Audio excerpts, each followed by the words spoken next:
If you've seen my TikTok auditions wrapped video from 2023, then you'll know that I was absolutely gobsmacked at how much I'd managed to improve my recall rate since my graduating year, like 4 years ago. So I feel like I've learned some pretty valuable and specific tips and tricks along the way. Disclaimer though, I am not some sort of audition robot who does really well every single time, and every actor has to go through a fair few, if not a lot, of no's to finally get that yes, and that includes myself. Tip number 1 is change your mindset. This is number 1 for a reason. I used to go into every audition room with the thought, please give me this job, I really need it. That kind of mindset literally emits from your body, radiates out of you and tells the panel that you are not feeling confident and you're very nervous in your own ability. You're automatically putting yourself beneath those people on the panel who, by the way, are just ordinary people like yourself, like you and I. And by doing that, obviously your nerves are just going to ramp up. And for me, I used to turn into this little lamb with a weird RP accent. I learned a few years ago now to switch that thought to, I'm going to show you why I'm capable of doing this job. Automatically, you're giving yourself the upper hand, you're standing by your talent, and I cannot tell you the difference this makes in the way that you present, just having that little change of thought in your head. Panels are looking for people who are confident and reliable and put them at ease while performing. It's taken me so freaking long to get to the point of actually believing in myself in an audition room, but honestly, I think that is the key to success. A lot of people ask me about nerves in auditions, and honestly, putting yourself in those nerve-wracking situations over and over and over again is the only way that it gets better. Tip number 2, sing medium difficulty songs. You need to have a small rep folder with songs that you can pull out the bag even if you're ill. Trust me, there's nothing worse than being ill in an audition room and not being able to do your best, let alone having learned a different song the night before the audition because you've got a sore throat and can't sing your usual. If panels want you to sing higher or need to hear your range, they'll make you do scales. You don't need to go into these rooms and sing Defying Gravity.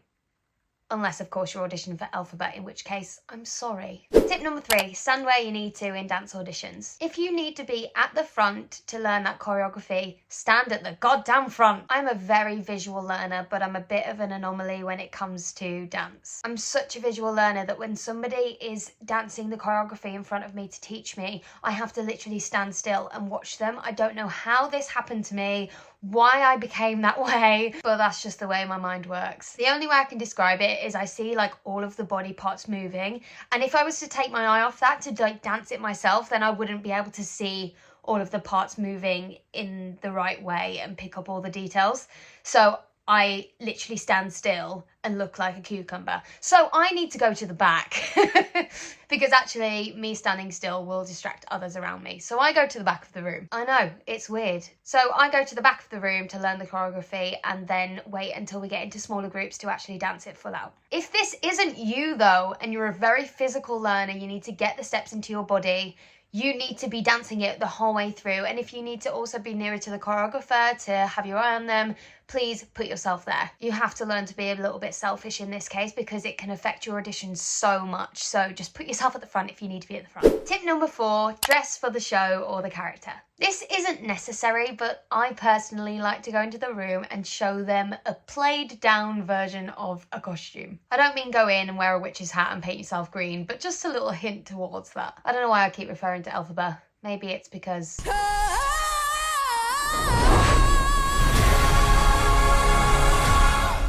yeah, that's why. But anyway, maybe you'd wear something black and smart-ish. I don't know. For my Grease auditions, I wore a little tennis skirt and Converse. You get my drift. Get yourself a pretty dress for legit auditions and something that you feel sleek and confident in for dance auditions. Tip number 5, learn to cut your sheet music neatly. They taught us pretty well how to clearly cut our sheet music at Bird. A lot of the time, auditions will ask for a 16-bar cut or a 32-bar cut, and you want to make sure that that pianist is aboard that ship that you're trying to sail. It can be pretty horrible if the pianist isn't on your boat. Where has this analogy come from? If that happens and you and the pianist are completely on the wrong page when you start singing, you are allowed to stop.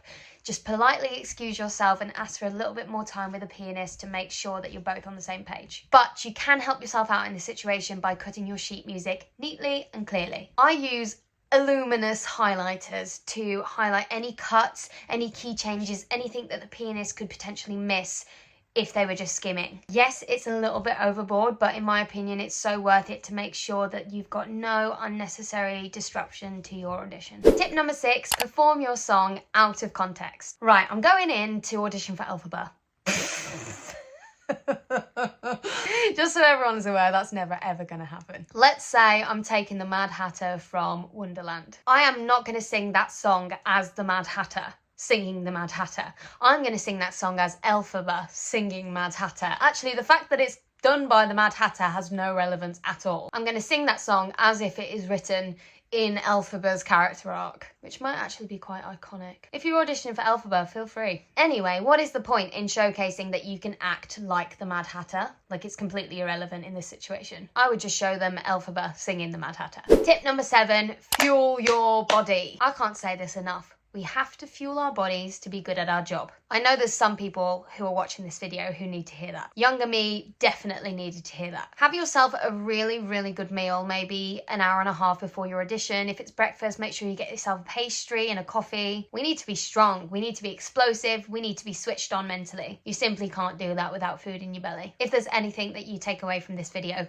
let it be that. Tip number 8, take on corrections. Throughout the learning process of a dance audition, the associate or the choreographer will no doubt be giving lots of notes and direction along the way. Listen to those notes and corrections, even if they're not directed to you. That person of power has literally just given you a golden nugget of information by saying that out loud. I promise you it won't go unnoticed if you pick up on the small things. And on a different level, if that correction is told specifically to you, your whole goal for performing that dance routine is to do that one correction, because people want dancers who can take notes and follow direction. That's literally what being a musical theatre dancer is. Tip number 9, be busy pre-audition. If you're someone that can overthink and gradually become more and more nervous as the time gets closer to the audition, don't go into that venue until maximum 10 minutes before the audition. If you're somewhere like Danceworks or Pineapple, there's gonna be